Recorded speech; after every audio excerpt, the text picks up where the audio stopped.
Hi guys, it's Blackie for Shaman's Forge Bushcraft. Okay, a few videos ago I did a modification of an Opinel knife.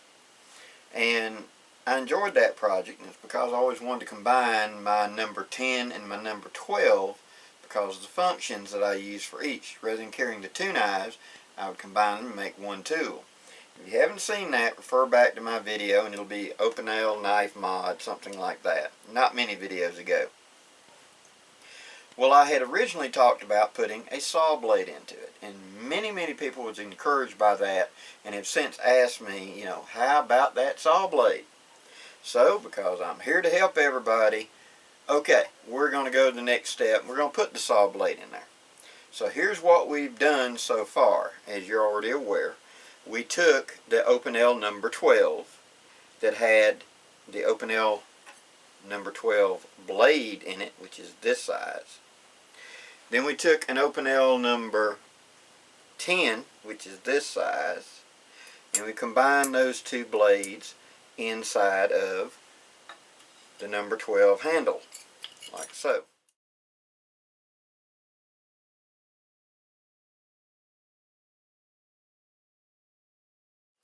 And it was pinned and everything worked fine.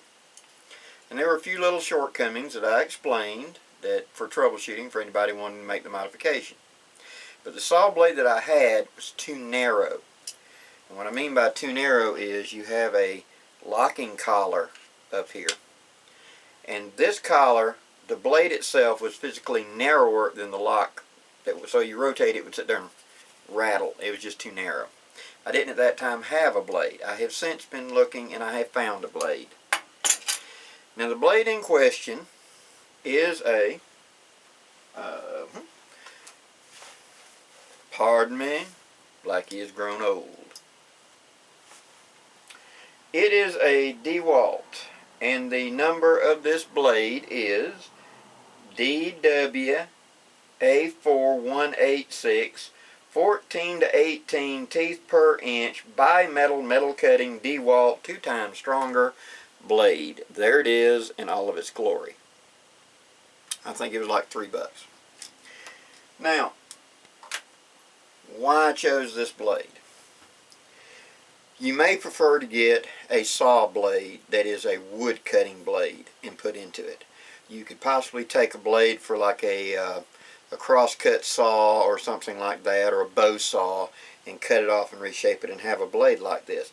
But my choice for a Sawzall, which is what this is, see little tabs, Sawzall blade, is because they're normally thick. They're rigid and they're stiff because they're unsupported, and the saw is moving at high speed, and if you hit a nail and it wasn't actual tool steel, it'd break. It also bend too easily trying to get in the wall and cut between 2x4. So you got to have something that has a lot of rigidity by itself and yet remains flexible. And that's the reason I chose this piece of steel. It's a good piece of steel. Now we're going to have to make a few modifications to it. And I'm going to show you what those are right now. See this little tab right here? That little tab has got to go away because we want this thing to swivel on that pin, and that indexing tab will be cut off. And it's too long to fit into the number 12 handle. Now, yeah, I probably could split the handle on out here further, but that's not what I'm looking for. I'm going to cut this off and blunt it so it will fit down like that into the handle, and thus will be easier on the hand. Now, why didn't I choose a wood cutting blade? What is the purpose of this knife for me is it's going to be a woods tool, camp tool, cook tool.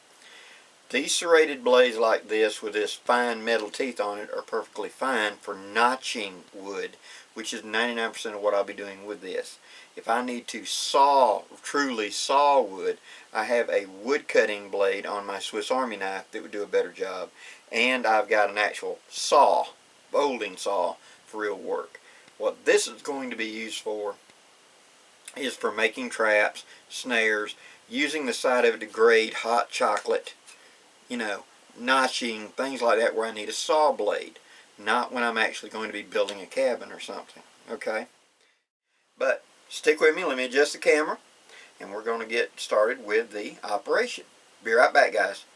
Okay guys, I've now taken the blade and I've wrapped it up with a little bit of paper towel, put it in my little craft vise, and here's the tab I'm going to remove. For this I'm going to use just a Dremel tool and very quickly remove that tab. You may want to turn down your volume for just a second.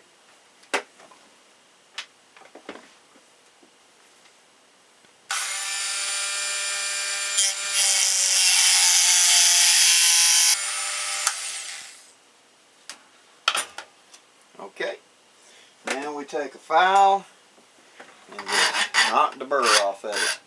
It's not a sharp edge that's going to interfere with us.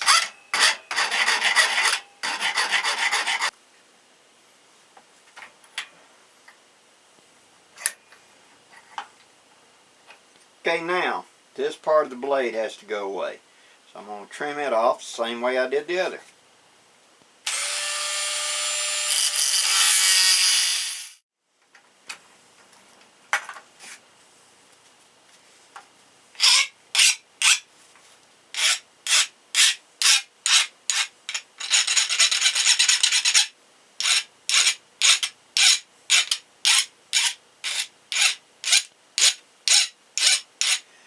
Okay, removing any sharp edges,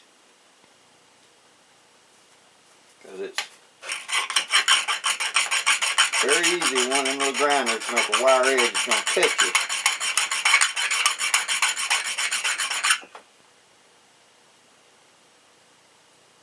Alrighty, now got our blade modified. Okay guys, here we're at. I've got a punch pushed in here to act as a test pin, and we're at the phase of test fitting. Let me get my little vise out of the way right quick. Okay, now this is the modified blade in position. As you can see, it fits in there. It doesn't feel bad in the hand.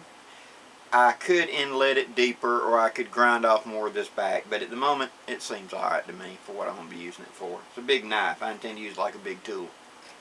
Now, I have trial fit, and if you're going to make this modification, this metal collar up here at the top, this hardened inner collar, has to be widened in this notch, like I spoke about in my other video, to make sure everything clears easily. But with the test pin in place, you pull out the main blade like that. It has just a little bit of wiggle side to side, not much. Okay, put it back. Bring out the number 10 blade. It has no wiggle side to side at all. It's in there good and firm, and the thickness of, I've got a spacer, which is just a washer, the saw blade, the number 12 blade, and the number 10 blade seem to fit very well, and it's not wobbly in there or nothing, so that fits good. Now, the one you've been waiting for, the saw blade. There's the saw blade. Get you up a little closer where you can see it. Now, right now we're doing test fit. It does, now that we removed that little indexing tab, it indexes fine. And it does not wiggle left or right at the base at all. It's nice and firm. So I feel it will be, once I put the locking collar on, it'll be perfectly fine. Now, putting it into proper position, everything pushed into their proper location. What I want to do is look right here. Hope you can see that.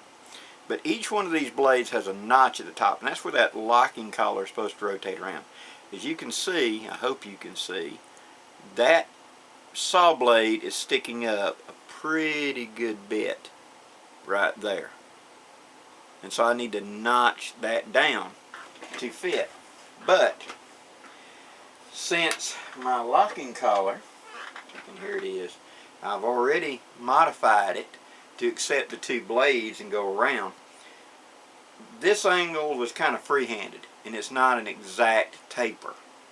That's where the actual notch is. I hope you can see that. Now, what I need to do is put my pin in. I need to lock my collar on, and then using my Dremel tool with a cutoff wheel very carefully, I need to notch that saw blade so that my lock will just go over and lock it. That way it's not loose. I don't want this being loose to flop up and down. At present, this lock notch locks both the number 12 blade and the number 10 blade solid in their position. That way, whichever blade I have indexed out, the other two are captured and cannot come up or loose, because that notch right there is what actually locks them in place. Okay? Locks them closed, I should say. So, since that's going to be done when everything is finally assembled, and if I have to notch this bottom of the saw as well to accept the collar rotating by it, because there's a taper up here, I need to wait until this is on it, and then I can take my Dremel tool and notch that. So what we need to do now is move to finishing.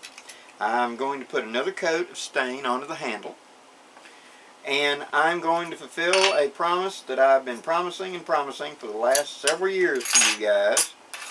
I'm going to go ahead and blue this stainless steel blade and let you watch me blue it, so you'll know the trick to bluing stainless steel. Stay with me, be right back.